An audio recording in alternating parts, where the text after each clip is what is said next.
E aí, pessoal, bom dia mais uma vez. Espero que estejam todos bem ainda. Espero que também estejam aproveitando um pouquinho desse mini curso. Essa parte é uma parte muito singela de poder gravar esse mini curso, de não ser presencial. E durante essas gravações eu espero que nenhum barulho tenha influenciado a qualidade do mini curso. Como eu já disse anteriormente também, é muito estranho, trabalhar e explicar essas coisas sem ter um parâmetro humano, de ter esse debate. Mas vamos falar um pouquinho hoje sobre a parte de metabólitos secundários e o quanto que ela é importante também para a nossa taxonomia e ecologia dos fungos liquenizados. Então, o objetivo da etapa de hoje é explorar o contexto dos metabólitos secundários produzidos pelos líquens. Então, o que é um metabólito secundário e o que eles produzem? Evidenciar os seus usos no decorrer da história, no cotidiano e as suas aplicações taxonômicas, o que a gente chama de quimiotaxonomia. Exemplificar também métodos de estudo dos metabólitos secundários liquênicos. Ok? Vamos lá. Então, desde a Grécia Antiga, no seu primeiro slide da primeira etapa, desde a Grécia Antiga, tanto o Dioscórides, na sua publicação de matéria médica, como Plínio, Aristóteles, aquela galera grega lá, já recomendavam fungos liquenizados para diversas funções médicas. Então, fazer chá de um líquen tal, misturar líquen tal com tal coisa, macerar com mel e tomar, tudo isso reflete o quê? Algum potencial biológico que ele possui, alguma molécula que ele produz que vai atuar para acalmar, tosse, sangramento, etc, etc, etc. Na Grécia Antiga também era muito comum os fungos liquenizados serem utilizados para corante, para tingir roupas. Então, desde a Grécia Antiga, na verdade, historicamente, a gente sabe que roupa significa questão de status social. E nem todas as cores eram fáceis de se extrair. Por exemplo, o roxo.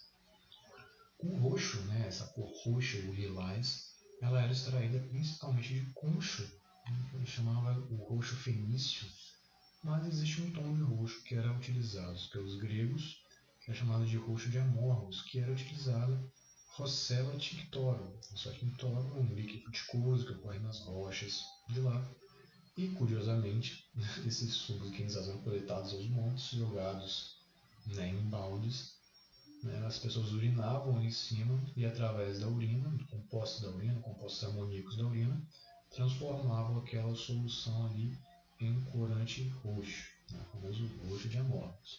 Não só por corantes, mas fungos liquenizados já eram, na época, reportados, como anteriormente dito, como vários remédios para várias outras coisas.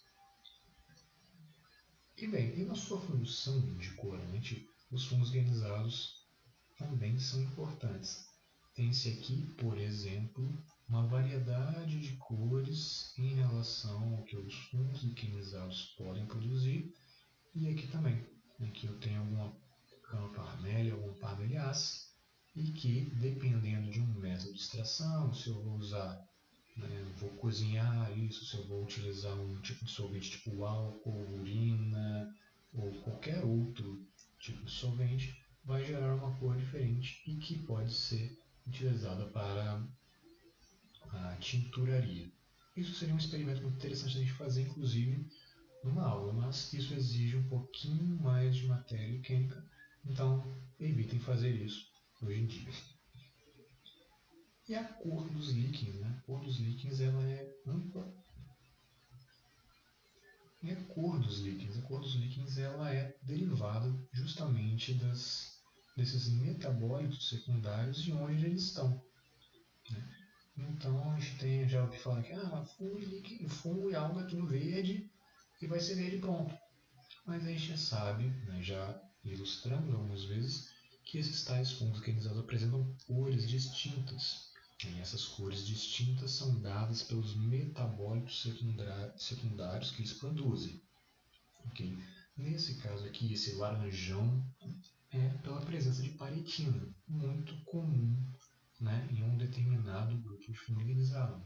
Teosquitares, Teosquitaceae, esse grupo aí. E a gente tem aqui, por exemplo, uma coloração que lembra aquele marca-texto, um amarelo bem clarinho, e esse vermelho, ambos são dados, são ditados por substâncias distintas. Então, o fungo vai receber da alga os carboidratos, vai consumir esses carboidratos e depois vai produzir metabólitos secundários. E os ácidos liquênicos são derivados justamente desse metabolismo primário, ou liquenanas, né, depende do nome do termo que vocês podem encontrar. São descritas cerca de 1000 substâncias, das quais 80%, né, são exclusivamente produzidos pelos fungos liquenizados, ou seja, só eles vão produzir, pertencentes a essas classes aí: ácidos alifáticos, antraquinonas, lipsídeos, lipsidonas, ésteres benzílicos, dibenfuranos agregados, terpenos e terpenoides. Então, para caso alguém queira utilizar, né, esses metabólitos secundários para alguma pesquisa, já sabe qual é a classe que ele pertence. E, além disso, né, existe uma parte de aplicação taxonômica, ou seja, essas substâncias são restritas a grupos específicos, ou seja, se eu pegar uma espécie e outra e bater a química, eu posso ver que são espécies distintas. Assim, as aplicações farmacológicas e cosméticas. Então, desde a Grécia até os dias atuais, existem aplicações ecológicas desses metabolismos secundários, nós vamos ver, e existe uma grande gama de aplicação que ainda é desconhecida para a química de maneira geral. Sim? Isso sem dizer um número de substâncias há muito para serem descritas. Então, todas essas substâncias são derivadas basicamente de 3 vias principais, 3 rotas metabólicas principais, que é essa rota aqui do ácido chiquímico, que vai utilizar principalmente aminoácidos, vai produzir alcaloides e compostos aromáticos, né? A via do ácido mevalônico, que vai produzir, né, terpenos e carotenoides, a via do acetato polimalonato, que vai produzir uma grande gama de substâncias, e muitas dessas substâncias, independentes das 3 vias, são substâncias que são tidas como compostos aromáticos, ou seja, que vão apresentar aquele anel benzênico ligado a algum outro esqueleto, né, carbônico, hidrogenado, o que seja. Então, líquens como os cosméticos, talvez uma das primeiras utilizações sejam, não só como corante, mas como cosméticos também. Então, vários líquens até hoje são extraídos da natureza justamente por esses compostos aromáticos, e esses compostos são extraídos e adicionados a diversos produtos, como por exemplo perfumes. Então, se você já sentiu um aroma chamado musk ou moss, né, então isso é um produto derivado do metabolismo secundário dos fungos liquenizados. Existe uma outra gama de substâncias, não só aromáticas, mas com outras propriedades, que vão, né, dar origem a outros produtos, como pomadas cicatrizantes, como cremes anti-ruga, protetores solares, né, desodorantes, tinturas e por aí vai. Então, uma breve pesquisa na internet, você vai jogar lá líquen de perfumaria, tem esse Chrome, esse perfume da Azaro, você tem lá na sua composição líquen, muito possivelmente é Vernia prunastri, né, que vai dar esse aroma moss, esse aroma musk, que são extremamente cheirosos. Caso vocês não tiveram a oportunidade, se vocês verem talos de cladônia, principalmente as cladônias grandonas, arborescentes, em natureza, não teve a oportunidade de dar uma fungada. Tem um aroma delicioso, delicioso. Não só essa parte aromática, né, de produtos cosméticos e perfumaria, os líquens são utilizados na medicina antiga desde, né, quando o humano é humano. Então, dependendo da região, Por exemplo, lobaria pulmonaria, na região da Europa, inclusive na região da América do Norte, era utilizada para tratar infecções do trato respiratório. Fazia-se um chá disso, tomava e isso ajudava a evitar, diminuir as tosses e tratar essas doenças. A Letaria vulpina, por exemplo, era utilizada como veneno. Esse fungo liquinizado ele produz o ácido vulpínico, que é uma substância tóxica. E várias pessoas, pastores da época, não sei se isso acontece até hoje, mas pastores da época pegavam vários pedaços desses talos, misturavam a carne e espalhavam perto do rebanho deles. E quando os lobos, coiotes e outros animais predadores iam lá comiam essa carne, posteriormente eles faleciam por intoxicação desse ácido vulpínico. Outra característica, por exemplo, da usnea, que era chamada de splanchnum na época, até 1500 alguma coisa, era para tratar infecções dérmicas. Então as pessoas as pegavam essa usnea, trituravam elas, misturavam, faziam uma espécie de pomada e passavam e ela acalmava, ajudava a cicatrização da pele, tirava algumas infecções. E aqui na América do Sul, de ouvir reportes, de ouvir coisas das pessoas utilizando o chá dessa usnea para tratar a pele nos rins. Aqui eu trouxe para vocês algumas tabelas e essas tabelas exemplificam em algumas partes do mundo a utilização, por exemplo, de alguns cladoniáceos.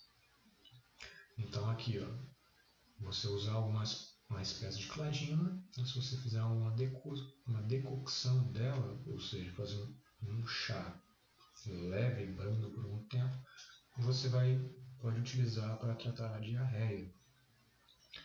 Aqui nós temos a mesma espécie de cladina utilizada para dores do peito, para oxigenação. Temos outras utilizações para tratamento não só de pele, mas da infecções de vias respiratórias, para expelir vermes e por aí vai. Existe essa tabela, é uma tabela gigantesca e existe ainda uma gama muito grande de aplicações de diversos fungos liquinizados na área medicinal, ou seja, na área da medicina tradicional, a medicina antiga. E na medicina moderna, ou seja, depois que pegou-se esses fungos liquinizados, caracterizou a molécula, qual é a função dessas moléculas, então tem-se algumas funções mais específicas ainda. Então, vários compostos são citotóxicos, quimioterápicos, eles ajudam na resposta imunológica, têm uma atividade antimicrobiana, assim como desde muito tempo ela era tida antiviral, anti-inflamatório, antiproliferativa, analgésico e antipirético.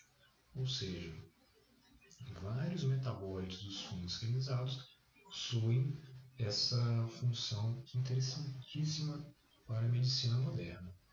E aqui existe também essa tabela para vocês com várias referências de como que esses metabólitos podem ser utilizados. Eu vou exemplificar alguns deles, principalmente o ácido úrico, no decorrer dessa fala.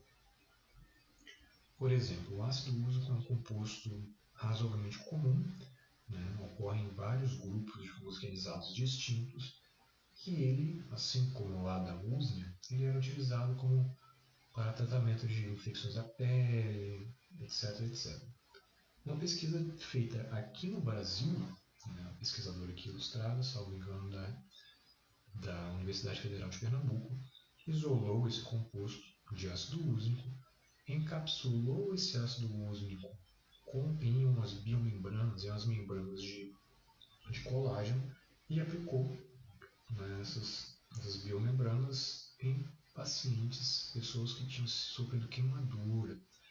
E essas pessoas tiveram uma drástica recuperação. Enquanto o tratamento normal é utilizado pele de peixe, né, pele de tilápia, esse tratamento aí, embora menos convencional, trouxe um resultado, trouxe uma melhora significativa na sua velocidade.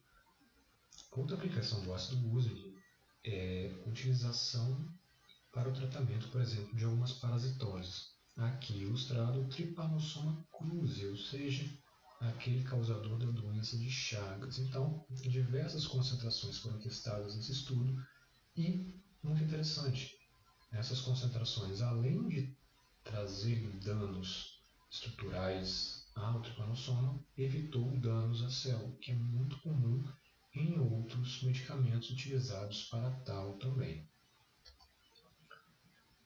Bem, eu já falei que dá para comer, algumas vezes que as pessoas comem, usam quimizados ou utilizam de algumas maneiras. Dá para comer? Dá.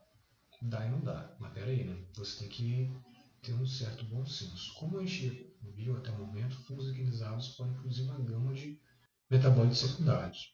E muitos deles podem ser tóxicos para o organismo. Então, tende-se a preparar de alguma maneira e não você simplesmente chegar lá, coletou, pá, comeu, mandou para dentro. Não é bem assim. Então, desde o Antigo Egito, a gente tem exemplos lá de pães sendo feitos com os fungos higienizados. Na verdade, toda aquela região do Crescente Fértil, né, na Europa, na Islândia, de maneira geral, tem se utilizado esses fungos higienizados para a alimentação.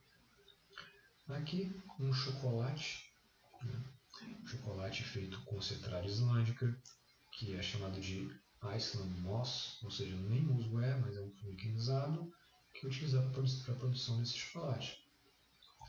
Existem alguns xaropes, bebidas, né, os schnapps, para bebidas alcoólicas, utilizando também essa famosa cetralha islândica, além de produtos panificados. E bem, é muito importante fazer algum processo, algum processamento para o consumo desses fungos higienizados. Então, geralmente tende-se a cozinhar eles por um bom tempo.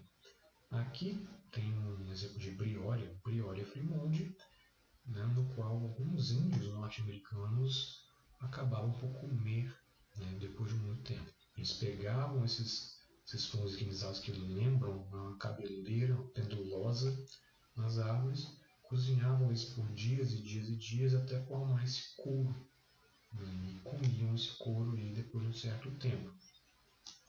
Temos aqui comida do Japão, então, um grupo, né, Taminolia, um gênero Taminolia vermiculares, é vendido nesses pacotes para cozinhar e comer. E também fazer chás. Então, gente, o uso da alimentação de fungo higienizado é tido como uma comida de famintos. Por quê? Primeiro que não tem muita coisa que aproveite metabolicamente. Então, isso ocorre principalmente com alguns animais no qual não tem mais grama, não tem mais pasto, em zonas extremamente áridas.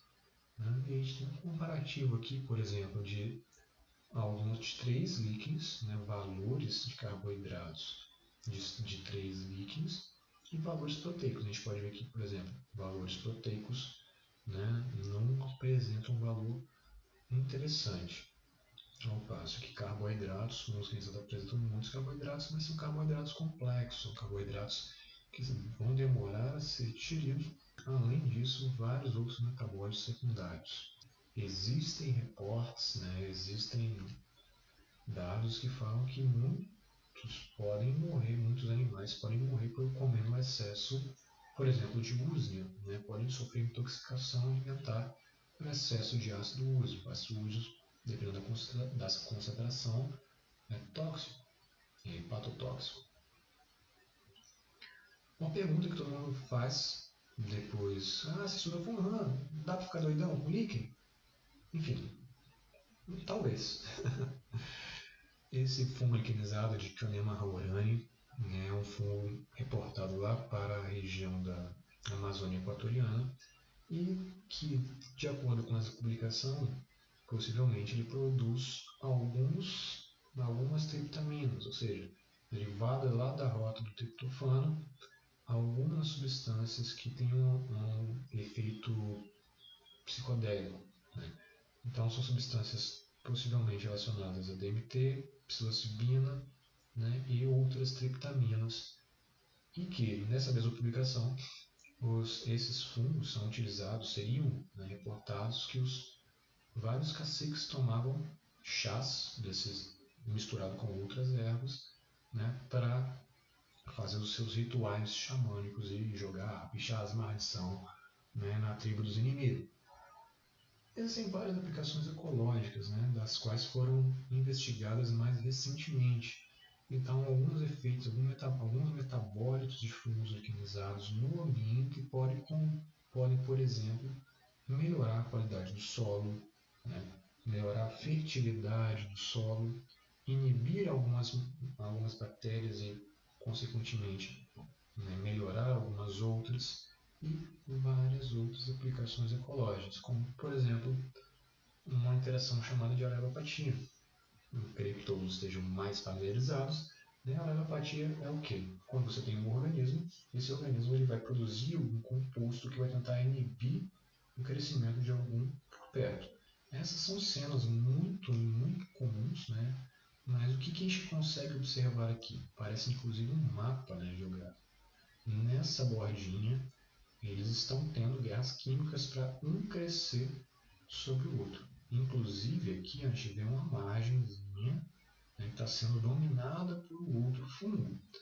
Então, vários e vários compostos são responsáveis para o sucesso ecológico deles. Aqui, por exemplo, nós temos o famoso Herpotal, né, Herpotal rubro cinctum, famoso líquido vermelho que ele é extremamente forte na hora de competir por espaço. Ele cresce sobre qualquer outro líquido e inibe o crescimento de outros por perto. Então aqui embaixo a gente tem um líquido folioso, alguma parmeliácea, e esses fungos liquenizados vermelhos começaram a crescer sobre e vão crescer sobre, inibindo o crescimento do outro. Só para falar, essa foto aqui ela foi tirada em ambiente urbano. Então, esse camarada aí não é necessariamente um bioindicador de qualidade do ar, mas, de acordo com os estudos, estão mais associados à umidade, né, e luminosidade com necessariamente a qualidade do ar. E bem, como eu havia falado antes, existem grandes aplicações taxonômicas, ou seja, quimiotaxonomia. E o que é isso? Eu tenho espécies que podem ser muito, mas muito parecidas, mas eles produzem compostos metabólicos secundários distintos. Então, eu analisar esses metabólitos, eu posso estabelecer que um é uma espécie X e outro é uma espécie Y. Um exemplo que aconteceu comigo foi esse daqui, Cladonia coccifera e Cladonia coralífera. Cladonia coccifera produz esse composto, a porfirina. E a Cladonia coralífera não apresenta a porfirina. Então, embora sejam praticamente idênticos, né, você só consegue bater um martelo, só consegue identificá-la se você fizer a análise metabólica secundária, detectar se aparece ou não. E como que a gente faz para identificar esses compostos? Existem diversas metodologias, das mais simples e baratas, das mais complexas e caras. Então, podemos elencar aqui as mais baratas, teste de spot e luz UV. Então, depois temos a microcristalização, que também é um teste razoavelmente barato, a TLC, ou seja, cromatografia em camada delgada, HPLC, UPLC e CG, ou seja, cromatografia de alta performance, cromatografia de ultra performance, cromatografia gasosa, além de espectrometria de massa.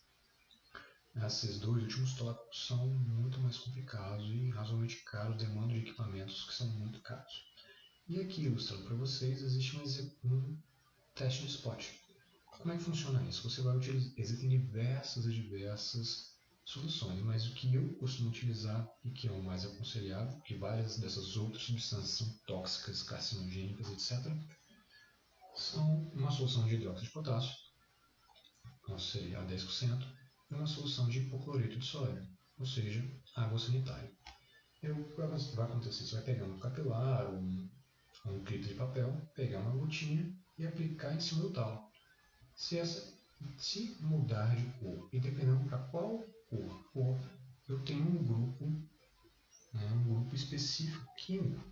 Então, neste caso aqui ilustrado, o teste K, uma solução de hipocloreto foi pingada ali, e o que era amarelo, o talo era amarelo, ele vai ficar um vermelho muito vivo, quase um roxo. E isso daí indica a presença de parietina. Então, se ela pegar um talo, vai puxar para um laranja, pode ser do grupo do ácido euristíctico. Né? Se eu pingar e ficar amarelo vivo, pode ser um outro grupo de ácido. Como eu disse anteriormente, existem grupos específicos produzindo compostos específicos. Esse tipo de teste é barato, mas ele não te identifica qual é a substância. Para tal, no mínimo, a cromatografia em camada delgada será ideal para você identificar qual é a substância que está se tratando. O teste de microcristalização ou microcristalografia consiste em você pegar um extrato de químico, aplicar algum reagente e observar a formação de cristais. Sim, aqui à direita eu tenho a formação de cristais de ácido norestíctico, muito característico de algumas espécies de grafidáceo. Então você pode pegar um pedacinho do talo, colocar na lâmina, assim como os demais, ou um extrato do talo, colocar na lâmina, colocar o reagente e observar a formação desses cristais. Dependendo do tipo de cristal, da forma do cristal, você pode conceber qual é o tipo de substância que está se tratando. Aqui embaixo, por exemplo, temos o exemplo da eritrina, utilizada em um líquido chamado Rossella decipiens. Então, produz um cristal de coloração e forma diferente, e dependendo da forma e coloração, vai dar uma substância diferente. Um tipo de teste muito barato e muito interessante é o teste de luz UV, ou seja, você vai submeter o fluido ionizadão à luz UV e ele pode apresentar as substâncias que são reagentes à luz UV, ou seja, vão emitir fluorescência.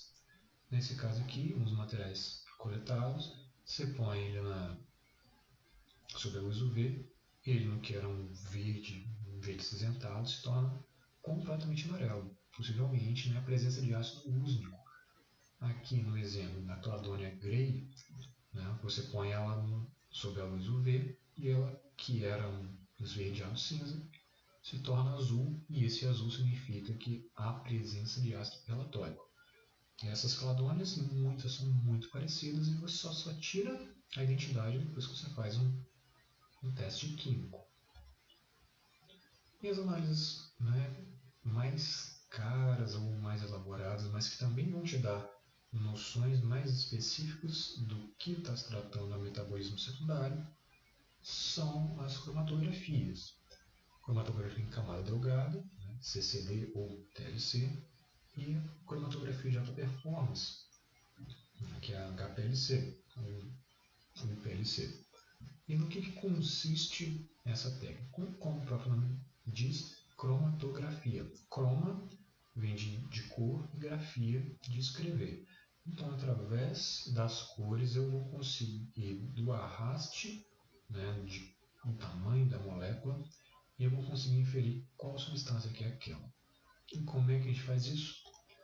Bem, para a cromatografia em camada delgada, segue mais ou menos o primeiro passo. Você vai pegar um fragmento do talo, vai limpar ele bem direitinho e vai aplicar acetona. O que essa acetona vai fazer? Vai solubilizar, vai extrair alguns metabólitos secundários. Você vai pegar essa acetona com esses metabólitos secundários, vai aplicar em placas de sílica gel. Existem várias outras técnicas, pode ser em placas de sílica gel, pode ser em outras placas de qualquer tipo, em papel, em folha, mas o mais ideal é essa daí, placa de sílica gel, com uma origem e um fim. Essa placa, você foi e aplicou esses spotzinhos aqui no início, você vai colocar essa placa dentro de uma cuba contendo um sistema de solvente, e esse sistema de solvente vai, por capilaridade, subir E nisso que esse solvente for se elevando, ele vai criando arrastes. E esses arrastes podem parar em pontos específicos, podem apresentar cores específicas, né, que vão dar uma noção de qual composto é. Pois bem, colocou lá a sua plaquinha dentro da sua cuba, né, depois de um certo tempo, depois de um tempo de saturação, você vai lá e pegar, tem essas cores aqui. Você vai expor a luz UV, ver se tem mais alguma coisinha escondida, demarca, né? Você vai secar isso. Depois que você secou isso, você vai revelar com ácido sulfúrico, secar de novo e, finalmente, através da cor, da altura, você vai calcular o que é chamado de RF. Né? Então, esse RF, dependendo de qual for, você pode determinar qual substância que é. Beleza? Aqui, por exemplo, esse grupo aqui pode ser referente ao ácido taminólico, decarboxitaminólico. Aqui embaixo a gente tem uma faixa que é da antranurina, ácido fumar-protocetárico. Ácidos úsnicos ficam normalmente aqui na parte superior.